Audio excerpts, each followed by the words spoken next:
Hello and welcome back to the Tired Truths podcast. It is officially February. Valentine's Day is in like 10 days. And honestly, I can't believe it's already February. Like, this year has flown by, even though it's literally been a month and like 2 weeks. But I'm already like, how are we in February? How am I graduating college in 6 months, you know? Actually, less than that. I think it's like 5 months now. Anyways, I just got over the flu. I had the flu last week. And man, oh man, was that freaking terrible. I am immunodeficient, so I'm on an immunoglobulin replacement therapy, and I've been on it for 2 years, and I have not gotten sick in those 2 years. So, getting the flu last week absolutely kicked my butt, and it was the first time in 2 years that I had gotten sick. And when you are chronically ill and you get sick, I don't even know how to describe like how freaking scary it is. The last time I got sick 2 years ago, I had the flu and it started my mouth symptoms and I ended up having freaking surgery because of it. And so I was very scared about like what was going to happen, like how long would I be laying in bed? Um and I think I am lucky that like when I get sick, I don't super worry that like I'm going to get hospitalized. Um but still like it can be pretty frightening. And then you're kind of like, what's it going to be like after I get better, I laid in bed for literally like a week and a half, and I was genuinely surprised about how fast I recovered from the flu. um I did get right on Tamiflu, and I was able to do my Hizentra like 4 days after I'd gotten sick, so I think that definitely helped. But like, the deconditioning is so real. For me, it was really hard because, like, I have kind of gotten myself to a point where, like, post surgery, like, things were kind of like going okay ish. I was able to be in PT. I was able to do some like moderate Pilates and some, light biking and stuff. And I was like, wow, like, I'm so impressed with myself. Like, I'm so proud. And then, like, I got the flu and it was like, okay, now what in the heck is going to happen, like all that progress and all that hard work that you make just kind of like goes away. And I think that's just kind of like a common theme when you're chronically ill. Like, as soon as things start to get better, like something happens and you like start to digress again. Like, it's never this like steady pace of like I'm doing well. I think well actually is like not the word to use because no one is ever well when you're chronically ill, but like the steady pace of I'm able to tolerate my symptoms, like I'm not dying right now, And then getting the flu, I was like, I don't know what's gonna happen. So, today was the first day that I went back to Pilates. I went to like this like basic class and it absolutely kicked my butt. And I did, after class, walked back to my car and freaking cried in my car because I was like so upset that like, laying in bed for 2 weeks, I just like disintegrate like so fast. Like, things just get bad so fast. And honestly, it's probably like, it's always like one thing after another. Like, it's never just you get sick and you get better and you move on. Like, when you're chronically ill, there's always something happening, and I think that's like really hard to deal with like mentally. You are always waiting for lab reports, you're always waiting for your doctors, you're always waiting for your next treatment or infusion or prescription or doctor's appointment, like you're always looking for answers, and that is just exhausting. And I think it's okay to recognize that it's exhausting because it freaking sucks, um I think we get told a lot that you have to be strong when you're chronically ill and you have to be positive, and in a point, like, I understand that and I get that, and I do believe you have to be really strong. And I do think if you are chronically ill, you are stronger than any able-bodied person because they couldn't do half of what you do. I think there's this kind of like toxic idea around like you need to be positive because it's okay to recognize that where you're at in life is not where you want to be. It's okay to be upset at the situation that you're in, but like it's not okay to give up, if that makes sense. even more like more about what in the holy heck I'm going through. I have had horrible postular headaches the last literally 6 years of my life. Get debilitating migraines, and living with a headache every day, it sounds stupid, but like it freaking wrecks your mental state, your well-being, your physical health. Like you just can't get stuff done. It's so hard to focus in school. Every freaking day I'm at school, like by the end of the day, I'm like fighting to like be there because it's like my head is pounding so bad. Um, and I finally have seen a doctor who was like, let's look into a CSF leak for me. I got the MRI done. And first off, let's freaking go into that, okay? This has been like the medical system is so screwed up, okay? And why can nobody do their job, okay? Now, I understand there are some people that are good at their jobs, but I'm making a great widespread view of the medical system, okay? So don't come for me. But I go to schedule this MRI. First off, it takes 15,000 years to get into it.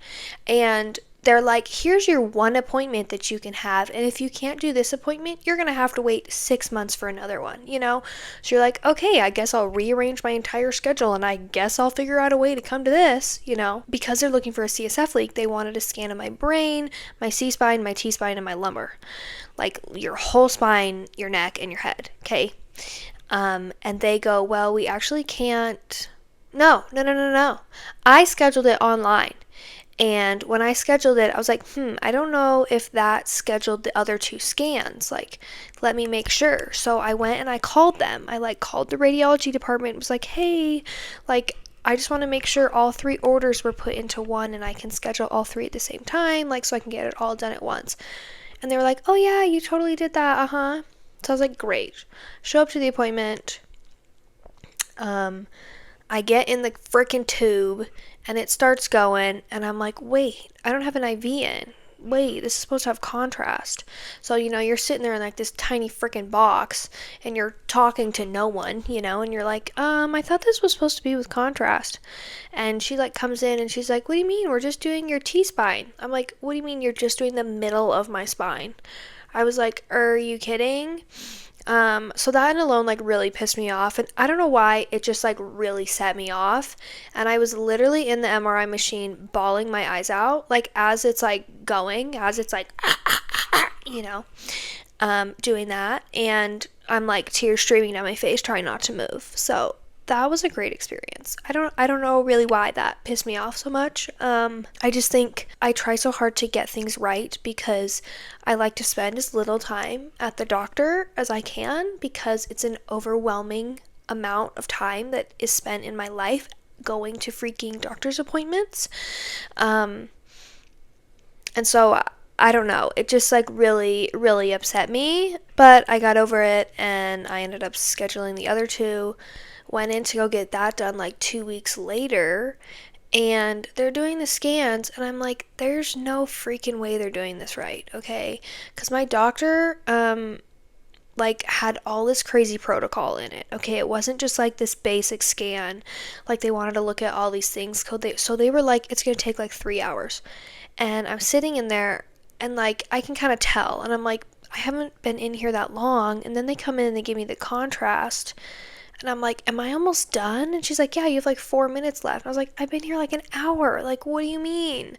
So that in itself is just like really annoying. Like, what do you mean? I've come here, I've spent time here, I've spent money here, and then I might not even be getting the results that I like need to be getting. It's just really, really frustrating. Again, just pissed me off. And there's something about the MRI machine that I really don't like. I can't quite put my finger on it because, like, I'm not claustrophobic. I'm not, like, freaking out when I'm in there, but I'm just, like, I don't know. I think it's just, like, how loud and overwhelming it is, which I was not prepared for. They were like, have you had an MRI? And I was like, I think I did as a kid, and I think I did, but I was not prepared for the crazy, insane, loud noises. and the headphones freaking suck. Like, I couldn't even hear the music as it's because it's just like so loud, and I think that's what it is. It's so loud, and then it gives me a headache, and then it makes me feel worse, and then I think about how terrible I feel, and then I think about, oh my gosh, is there something leaking from my brain? And then you're just kind of like spiraling in this tube, you know? Like, I don't like to sit with my thoughts. I don't like to have time to think about things, because then I go and I spiral, you know? And I think when you sit in that tube and you can't do anything and you can't even move, that it's like really gives you a chance to think. But it's also like it's so loud and overwhelming that you can't think, you know? I digress, but I got those two done. But then I had another one, okay? I went to a different location and did that one, and it was wildly different, okay? So I think they did it right. So then that kind of like reaffirms me that the other people did it wrong. So now I'm like, I'm gonna have to go do it again. Like, and it's just like that's hours of my life I have to spend doing that, you know? And like I understand it's a privilege that I'm able to get MRIs and that, you know, I'm trying to find things that are wrong with me, and I'm very grateful for that. But in the same idea, I'm just like, dude, I'm so done. I'm so done. That's kind of where I'm at this point. Honestly, I've not had like a great week. Like, I'm just over it. I think I get to a point, I kind of like live my life and I'm like, yes, I'm chronically ill. That's how my life goes. And I don't think accept is the word, but I just kind of like go along with it and not really think about it. And maybe that's not the way to do that, because then it kind of like builds up and I eventually literally had like a full meltdown. And then after the meltdown's over, it kind of like starts again, you know? So I'm honestly just like not having it right now. I see my doctor next week, and one of the MRIs came back that I have a suspected AV fistula in my T spine, which I didn't even know was a thing, okay? I was just like, there's CSF fluid leaking out of my brain. I'll just get a blood patch and call it a day, you know? But when I like look into AV fistulas and stuff, it's like, surgery? What do you mean? Like, and I think that made me like spiral even more, because it's like, I just had surgery 6 months ago. Like, I don't want to do that again. Like, I'm always trying to make progress in life, like anybody is. Like, you're always trying to grow, you're always trying to get better, and when you have a chronic illness, it gets in the freaking way. Simply put, I don't have time for it. Like, but that's not an option. Like, everyone with a chronic illness, we're like, God, I'm so sick of this. I'm sure you know what I'm talking about, but it's like, I think growing up as a kid, and you know, everyone's like, what are you going to be when you grow up? And what do you want to do when you grow up? And you talk about kids, and you talk about marriage, and you talk about all of these things, buying a house and getting a dog, and just all of these life goals, graduating college, like all of these things that you see as like milestones in your life. And when you're chronically ill, I don't know what milestones I'm going to meet. And I think sometimes that's really hard for me, because I am such a perfectionist, and since I do like want to amount to things, but like, to be honest, like, I don't know if I will, you know. And I guess that's okay, and I guess like I really shouldn't be comparing myself to other people, and like I'm on my own path and stuff, but it's just like hard to deal with some days, you know. Um but I also think that, like, I guess I'm talking about this idea of kind of like grieving your past life and kind of like grieving things that I will never accomplish that I thought I was going to, you know? But I think grief can kind of coexist alongside with gratitude, you know? I think that I can be very thankful for my progress, and at the same time more in the life that I kind of thought that I would have. I think both can kind of be true at the same time. I don't think I will ever be fully accepted that like this is my life, and I think that's okay. I don't think maybe it's not okay, TBH. But I don't feel like I need to be like overly excited that this is where my life is at, you know? This is like a really depressing podcast. This is not where I'm trying to go, but I'm just kind of speaking my thoughts in the moment. So sorry. But I am very thankful of the progress that I've made. 6 years ago, and also that's crazy to say 6 years. Like, I remember 2020, like, it was like a day ago. Like, what do you mean I've been doing this for 6 years? And also, what do you mean I've only been doing this for 6 years? It feels like 18 bajillion, you know? Um, but I am so grateful of the strides that I've made, the doctors that I've found, the people who have stuck by me, you know, like things can get better and progress can be made, but it's also hard to just be like, yay, I'm progressing, yippee, I'm doing great, Because, like, I'm obviously not. And kind of what I just talked about, like, there's always something going on. Like, just when I think things are kind of like cruising, I'm just kind of like coasting at the level that I'm at, it's like, okay, now there's something new wrong with you. And that's kind of literally how it's gone the last 6 years of my life. Like, as soon as you kind of figure out one thing, something new pops up. And that's just kind of like what happens when you're chronically ill. But it's kind of scary to live in fear all the time, and honestly, that's kind of where I'm at. I don't know what's happening in my body right now. I don't know if things are literally leaking. I don't know if my brain is sitting on my skull. I don't know if blood is going where it shouldn't be going, and I can't do anything about it, and that's what's so frustrating. I don't have an appointment with a neurosurgeon until April.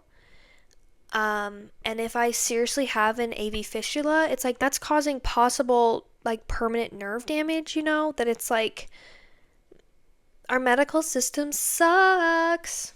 So I think that's another just like barrier and like hurdle that's kind of like been like pissing me off lately. That it's just like doctors are like so horrible at their jobs. Like why was I the one that had to introduce the idea of a CSF leak? Like, I have had consistent horrible headaches for the last 6 years. How many times am I going to say 6 years on this freaking podcast? But you know what I mean. That it's like this has been a persistent symptom for a long time and nobody has thought to look into it. I walk into a doctor's office, they say, "You're a woman, you have a migraine, here's birth control." I mean, birth control is a stretch, but I think you get where I'm going with that I almost guarantee if I was a man and I walked in and I said, "Hey, I have postular headaches," they would have looked into it for me. They wouldn't have dismissed me and told me that I was crazy. And that is simply the world we live in. And it's quite frankly disgusting. But I think it's important to know that because you have to know how much you need to advocate for yourself. When I go to a doctor's appointment, I don't take what they say to me like at face value. Like, and that is actually crazy to think about, that it's like you're going to see a medical expert in quotes because, but like somebody is telling you something that you quite frankly can't believe. Like, you have to do your own research, credible research, by the way. And like at the end of the day, you know your body best. And if you're going to a doctor and they're saying nothing's wrong with you and you're feeling like something's wrong with you, there's probably something wrong. And you need to find a new doctor. And all of that takes time. And it's freaking exhausting. And I just talked about how exhausting it is to live with a chronic illness and to live the life that we have. And it's like, why do we have this extra barrier in place? And then even more if you do find a doctor who listens to you and who understands kind of what you're going through, the likelihood that you're going to be able to find a treatment that insurance will pay for is like few and far between. I don't know how many prescriptions I have to pay for that it's like, this is how much money, but I think it's hard when it's your health that it's like, I don't have any choice but to pay for this. And again, I understand that that's a privilege. Do you live with a chronic illness and want to connect with people who truly get it? Check out Chronically Connected, an app created just for people with chronic conditions. Think of it as a giant group chat where everyone understands what you're going through. It's a safe space to ask questions and share experiences and build connections with people who truly get life with a chronic illness. It's simple. Click the link in the description to join. Just make sure you have a profile picture so we know you're real. I'll see you there. And I also think, I don't know, I'm just kind of like in this like weird mental state, but I really think it's because like I'm at a point in my life where it's like I'm supposed to be figuring out what I want to do for the rest of my life. I'm finishing up grad school. That's crazy to say, finishing up. Like, what do you mean? But it's like I'm finishing that up and then I'm going to theoretically enter the workforce. And for the last 5 years, because I've been in school, I have had the privilege of kind of living this like half life that it's like I go to school and then I come home and I be sick. And when you enter the workforce, you don't really have that privilege of being sick half of the time.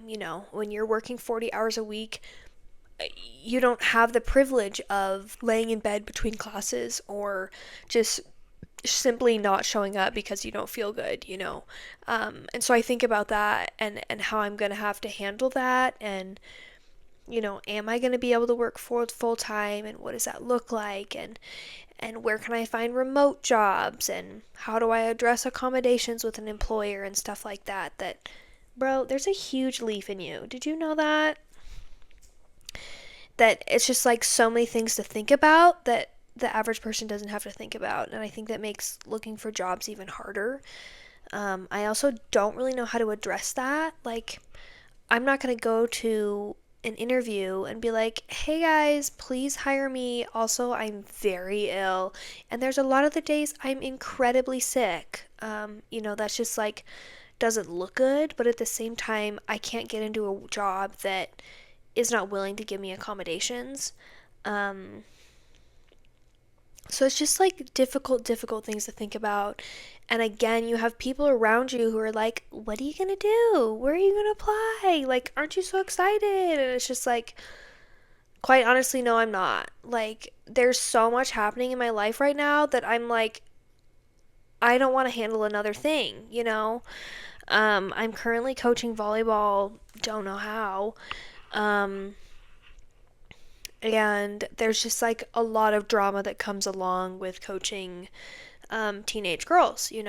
I'm aware of that. I'm used to that.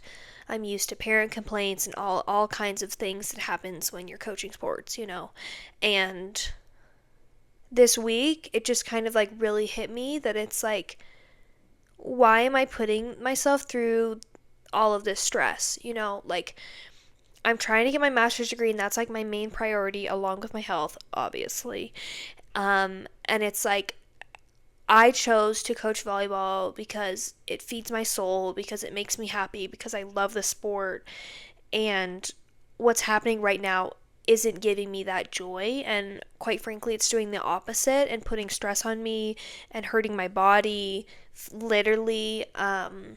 Standing for long hours and yelling and coaching and trying to hit balls and stuff like just doesn't go well when you have POTS and EDS.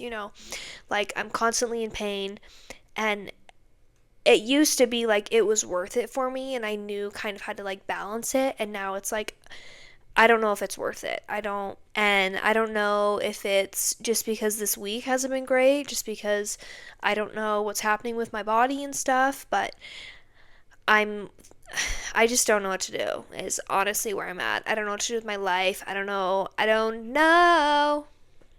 But I think a lot of people feel like that when you are chronically ill. At least I hope so. At least I hope it's not just me. Also, the sun is like blinding me and giving me a raging headache. But you need good lighting, okay? And I think the other thing is like, if surgery becomes a thing, which I don't even know if it will, like, I don't even know what's wrong with me, but my brain has already gone to, since you have a fistula, you will get surgery. I think about that, and then it's like, well, what does that look like? How many days am I in the hospital? What does recovery look like?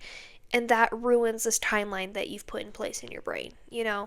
I think it's really, really hard not to think sometimes that you are a burden with a chronic illness. And I know that I'm not, and I know that I did not choose this life, and I can't do anything about it. But there are days when it's really hard to like be with my family or be with my boyfriend or friends because I feel like I'm literally a burden. Like I feel like it's almost like I'm so sorry you have to deal with this with me, you know? Um Especially because they don't understand it. As much as people can try, and I think like my family members know more because they've seen me at really really dark painful times in my life, but nobody will truly understand what it feels like unless you're chronically ill. And so when I'm not feeling good, when I'm like in these like horrible mental states, like I don't know what I'm doing with my life, like it's hard to not feel like a burden, literally. Like I was talking to my boyfriend the other day and I was like, I was flat out like, I don't know why you would want to like be with me. Like why would you want to deal with this? Like why would you basically want to like be in like a caregiver role at sometimes, Um and I understand that's not how I should be thinking about things and that's not where my mind should go, but I do want to just like recognize that that's where my brain goes sometimes because I think a lot of people feel like that. Um and I guess I need to learn more strategies of like how not to get into that headspace and to understand that like if you truly love me and want to be there for me, like you're going to be there for me regardless of where my health is at, Um but it's just hard sometimes. But I do think this like overarching theme is that I really need to make room for hope that isn't like toxic hope. Like hope that's flexible, that's realistic, and that's not dependent on getting better and things being perfect, I think I get caught in the perfectionist loop, and no matter who you are, life isn't perfect and it will never be. But I just need to really focus on like the small steps moving forward and to be realistic with what my life is going to look like, Um I am never going to hike Mount Everest. Not that I would want to. I don't know why anyone does that. That was a really bad example, but like I'm never going to run a marathon. I'm never going to, like all these crazy things that I'm just simply never going to do, and I need to accept that and not be so I can't believe I'm never going to do that because I'm sick. And I think another thing is I just need to be so much more flexible in life that when you have a flare, when things go wrong, or when you find out you might have to have surgery, like I just really need to be flexible about that and understand that that's just how life is and that's okay. um if I need to take a step back, if I need to take a pause, if I need to adjust things, like I'm not letting anyone down. I like hardly could even say that because I always feel like that. Like I think that's wow. I think I've just discovered it. I like hate relying on people, and like I'm always so focused on being perfect because like I don't want to let people down. And when you're chronically ill, girl, you let yourself down every day. Sorry. Um I don't know. So I just need to learn to be flexible and that like it's going to work out how it's going to work out, and I'm going to figure things out regardless. I nothing has to be perfect. And I think I tell myself that at least once a day. I'm like, it's fine. It doesn't need to be perfect. But I just like have a really hard time with that. But I really just like have to find ways to measure success differently. I think success means stability, fewer flare ups, just listening to my body and showing up how I can. And understanding that if I can't do it, I can't do it in this moment, and that's okay. I might be able to do it one day, but right now I can't, and that's okay. And again, if you are surrounded by people who truly care and love about you, they will understand that. Um, I feel like I'm contradicting myself because I was like literally 5 minutes ago, like, oh my god, I'm such a burden. And now I'm like, no, people love you. But that's literally what goes on in my brain. It's like I'm going back and forth between like everything is a mess. Like, I can't believe you're chronically ill. This has ruined your life. Everybody hates you. Like, why would anybody want to hang out with you because you're chronically ill? And then I'm like, oh my God, I'm such a baddie. Look at how much progress I've made. Look at me. I'm getting a degree, you know? And that's a duality of being a girl, you know? That is girlhood, George. You wouldn't understand. You're a man.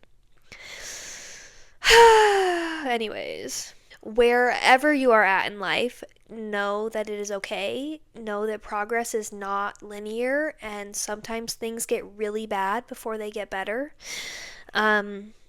Make room for hope that isn't toxic. Measure success differently and continue to fight for your health. You are so strong and you are so capable. And you're literally doing amazing. I feel like this episode was like low key depressing, but honestly, I feel kind of better getting all of my feelings out. Why do I put this on the internet? I don't know. But thank you for tuning in to another episode of the Tired Truths podcast. Don't forget to like and subscribe. See you all next week. Love ya.